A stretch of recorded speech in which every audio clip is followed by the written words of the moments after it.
murder was probably one of the most terrible moments in the history of our country. Oswald's been shot. And who killed the president? Oh, man! I have to spell it out for me, building house. I think you care more about John Kennedy than your own family. Why was Kennedy killed?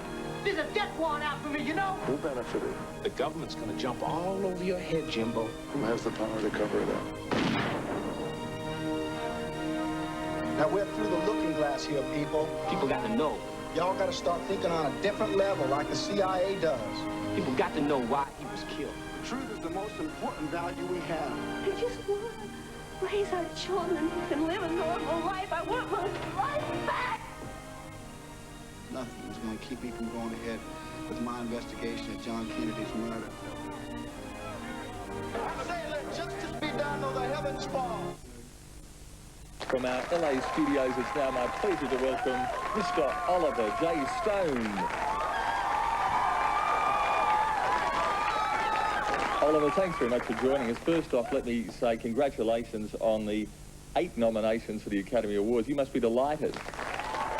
I've never been called Oliver J. Stone either. It's Oliver William Stone. Okay. That's fine. I pulled a J. We couldn't work a J in there somewhere, could we? No, thank you, Steve. But I love these Academy Awards. They're great. It's a great day. Wonderful day, actually. Very happy. This is a long road, and it's always nice, considering, you know, what this movie has been through. It's nice to hear from one's colleagues that they appreciate the values in the movie.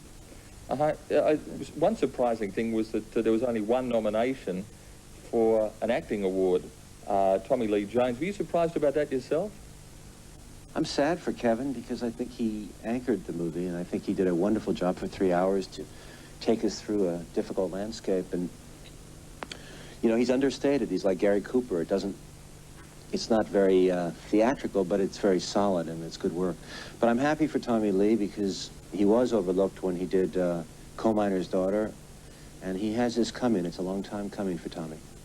Yeah. I also wish Joe and Gary and Donald, there's so many that were good in the movie. You can't get them all. Yeah, phenomenal performances. Actually, I thought Joe Pesky's wig might have got a nomination itself.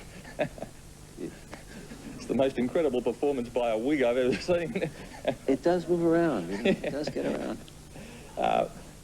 Oliver, the film essentially proposes the view that the Kennedy assassination was a conspiracy and not the work of a lone crazed gunman.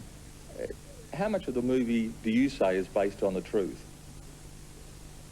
Well, it's a difficult call. I'd say, you know, there's a certain body of facts that is not even quite agreed upon between the Warren Commission and its detractors, but I'd say that, you know, roughly about 70%. Beyond that, we're into the area of hypothesis and speculation. And so was the Warren Commission. They speculated on the possibility of a magic bullet and the probability of 3 shots, which I find to be, you know, serious speculation in fiction. What's the essential purpose of the film? Is it to get people to talk? Is it to put forward a counter view? Is it to put forward a plausible theory or the plausible theory? What's your purpose for the film?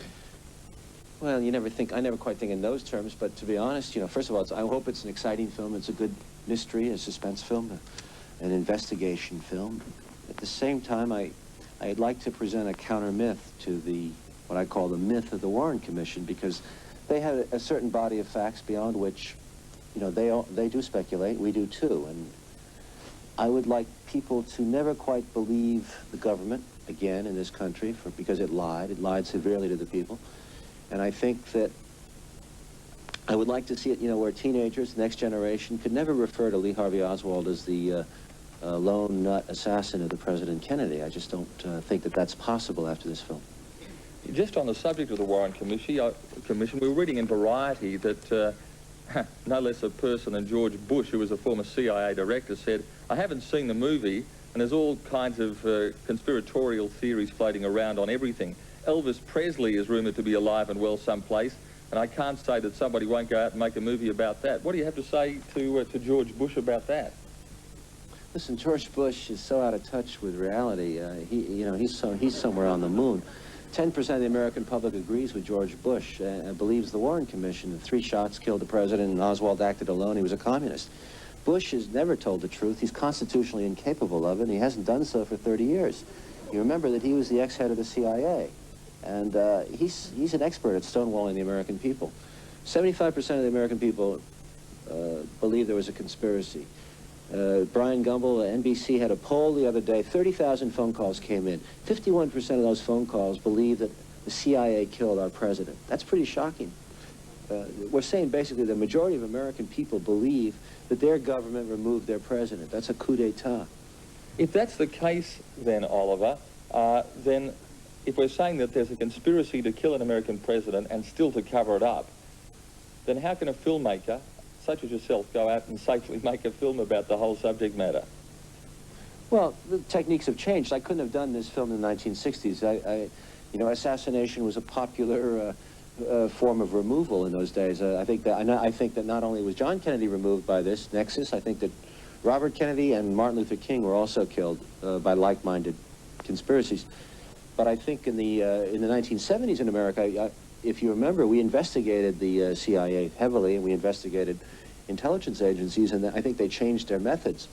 And I think that in the 1980s and 90s that they've gone to a more sophisticated technique of essentially liquidating people in the press, using psychological means to discredit people and to render them harmless or meaningless. This is what they did to Jim Garrison in the late 60s, and this is what they tried to do with our movie and me.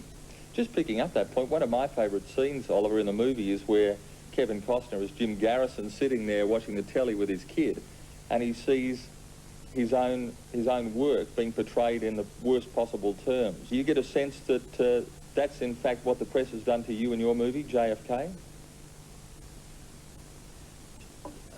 The press was abominable in this movie and savage. First time I know of a motion picture was criticized before it was finished. The script was stolen. It was circulated to every media organization in the United States. It was commented on. The conclusions were given away. It was ridiculed. I was ridiculed. This is before the movie came out. When the movie came out, there was a second wave of attacks. It was savage and misrepresenting what the film said, ridiculing it, and misrepresenting what I said. And this has gone on and on and on. I fought back on every level I could on television. I've written letters to the newspapers and op-ed pieces. Sometimes they get printed, sometimes they get changed, but it's been a major war against the press in my country, the establishment press. And I must say that, you know, organs like the New York Times have never given this the seriousness that it deserves. The picture proposes that, among other things, Lyndon Johnson changed the policy of the United States when he came into office, that he moved the country to the right. He started to, it was a subtle shift, but it was a shift nonetheless, that Kennedy was taking it in a leftward direction. All these arguments have been ignored, and including this new book that's come out by John Newman called JFK in Vietnam, which proposes and documents, through declassified documents, the fact that Kennedy was withdrawing from Vietnam and that he was winding down the Cold War. This is being ignored in my country. In other words, the official history is continuing to dominate, and my film is proposing an unofficial, a guerrilla history, and I think it's been unduly ignored. Of course, the assassination for you personally must have been a pivotal event in your life. You know, I think we all reacted the same in America. We were relatively naive. I was 17 years old. I was in high school.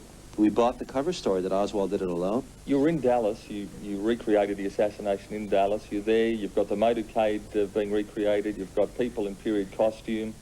That must have been a very emotional experience for a lot of people. It was haunting. It was scary. We, the only ones who ever really, in full, recreated the motorcade. We had the noise, the crowd cheering. We were up on the 6th floor. We were on every single angle of the motorcade with cameras everywhere, and of course we saw things that we never believed. I mean, we saw the trajectories and understood the angles, and then a lot of the echoes, we heard the echoes too. It was, you know, it's moving and scary. And I find it surprising that, notwithstanding your film, that the Warren Commission report and the House files aren't open until 2029. What do you think we're going to find when we see those files? Well, you know, as the movie says, nothing is on paper to murder the president, and I find that, you know, In intelligence agencies, these things are done in a very discreet and cellular fashion, and it was probably a very small and secret conspiracy. But I do think the paperwork might show us the trail of Oswald and his relationship to intelligence agencies, that he was, in fact, a classic double agent, and that would show us that Mr. Ruby not only was a mafia, had mafia connections, but he also had intelligence agency connections. This JFK's obviously, Oliver, the third part of your personal Vietnam trilogy, Platoon, Born on the 4th of July. Anything else in store on this front? Yeah, I'm probably going to say a third Vietnam movie. I feel strongly that it's still not complete as a cycle, and I have something in mind, but I really don't know if I'm going to do it next. So right now I'm kind of tired. I've done 7 movies in 7 years, and I'm going to take a little rest, and I'm going to do some writing. Any more Conan the Barbarian? Why not? You know, I like those kind of movies too. I like spectacles, and I'd like to do a romance. What about a comedy? That would be a real, that would be a challenge for me. I think that's quite a high art form, and I think I got to get funnier first, and I might try it later on in my life. Oliver, it's been a great pleasure talking to you. Apart from anything else and the insight into the movie, we've reaffirmed that, in fact, your middle name is William, if there be any doubt. Oliver, all the best in the Academy Awards. It really is. It's a great film, JFK, and it deserves all the success that it achieves. Thank you, Steve. Thanks. Would you thank Oliver William Stone? We're going to take a break. We'll be back with more.